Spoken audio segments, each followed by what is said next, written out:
આજરોજ શ્રી નીલપર પ્રાથમિક શાળામાં 2 વર્ષથી જ્ઞાન સહાયક તરીકે ફરજ બજાવતા હિંમતભાઈ રાવળ અને જયંતિભાઈ રાવળની વિદાયનો કાર્યક્રમ રાખવામાં આવ્યો। ગામના સરપંચ શ્રી ભીખુભાઈ સોલંકી, એસએમસી અધ્યક્ષ શ્રી મામદશાભાઈ શેખ, સતુભા જાડેજા, હરેશભાઈ રાંકાણી, કચ્છ જિલ્લા વાઇસ ચેરમેન શિક્ષણ સેલ નોડે દાઉદભાઈ તેમજ શાળાના પૂર્વ આચાર્ય શ્રી ઠાકોર સિદ્ધરાજભાઈ અને ગામમાંથી મોટી સંખ્યામાં વાલીગણ ઉપસ્થિત રહ્યા અને કાર્યક્રમને અનુરૂપ શિક્ષક શ્રી રોહિતસિંહે તેમના પોતાના અભિપ્રાયો, શાળાના બાળકોએ પણ તેમના અભિપ્રાય આપ્યા। કાર્યક્રમનું સંચાલન શાળાના આચાર્ય શ્રી ભાવિકાબેન છગાણી દ્વારા કરવામાં આવ્યું। સમગ્ર કાર્યક્રમ ખૂબ સરસ રીતે પૂર્ણ થયો। કાર્યક્રમ અંતમાં બારોટ હિતેન્દ્રભાઈ દ્વારા કાર્યક્રમની આભાર વિધિ કરીને કાર્યક્રમ પૂર્ણ કરવામાં આવ્યો।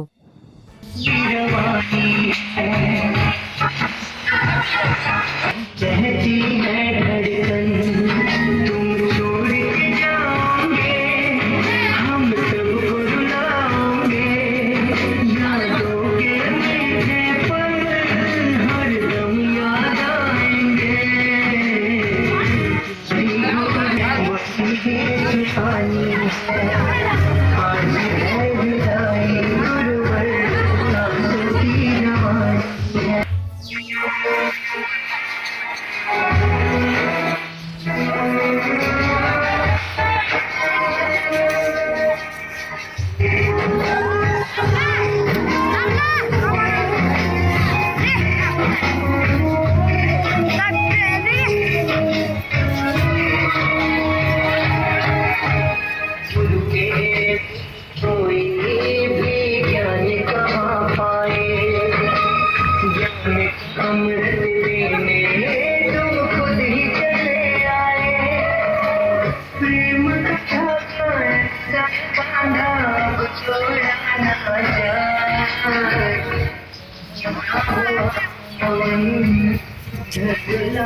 चलो यार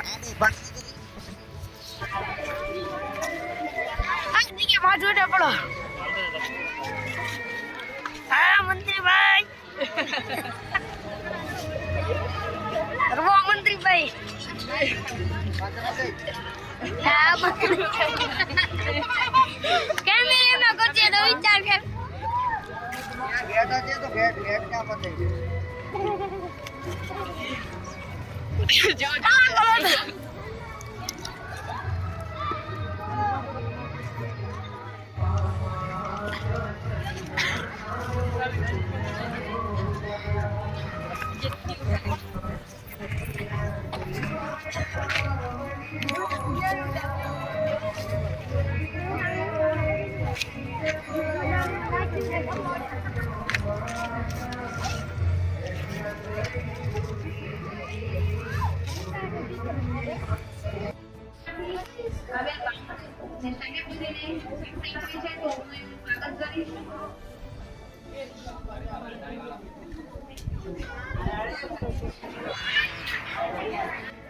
आपने पण कोઈને અમારા શિક્ષકો હિંમતભાઈ અને જયંતિભાઈ વિશે અભિપ્રાય આપવા હોય, શુભકામનાઓ આપવી હોય તો તમારું સ્વાગત છે।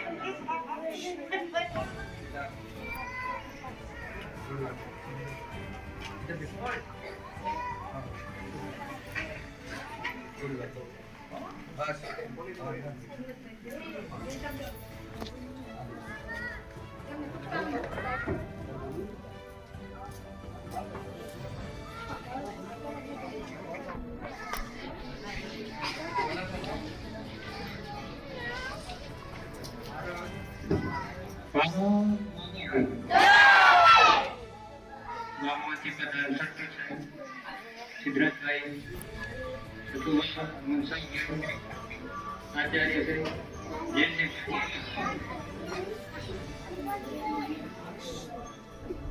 તો જ્યારે નોકરીએ લાગીને ત્યારથી જોતી આવી કે સર કાયમી શિક્ષક છું તો મારી રીતના હું બધું કામ કરતી હોય, પણ એમને ક્યારેય કોઈ બહારથી આવે ને તો જોઈને ન લાગે કે જ્ઞાન સહાયક છે।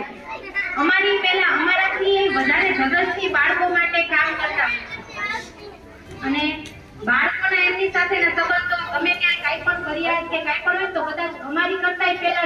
હોય ને હિંમતભાઈ પાસે જાય. બાળક પ્રિય શિક્ષક, વિદ્યાર્થી પ્રિય કર્મનિષ્ઠ શિક્ષક તરીકે મેં એમને બંનેને જોયા છે અને સતત શાળા માટે ચિંતિત. અત્યારે એમને પોતાના ગામ પાસે મળી ગયું. અમુક સમય કે સંજોગો આપણે હોય એટલે આપણે જવું પડતું હોય છે જગ્યાથી. એમને ત્યાં એમના પરિવાર ને બાળકોની નજીક રહી શકે એટલા માટે એમના ભાઈ પાસે શાળામાં નિમણૂક મળી ગઈ. પણ છતાંય સાહેબનો ફોન આવ્યો ત્યારે એક જ વાત, બાળકોની ચિંતા કે બેન બાળકોનું ધ્યાન રાખજો, મને બાળકોની જ ચિંતા છે. ગમે ત્યારે હજી પણ જરૂર હોય તો અમે ઉભા છીએ.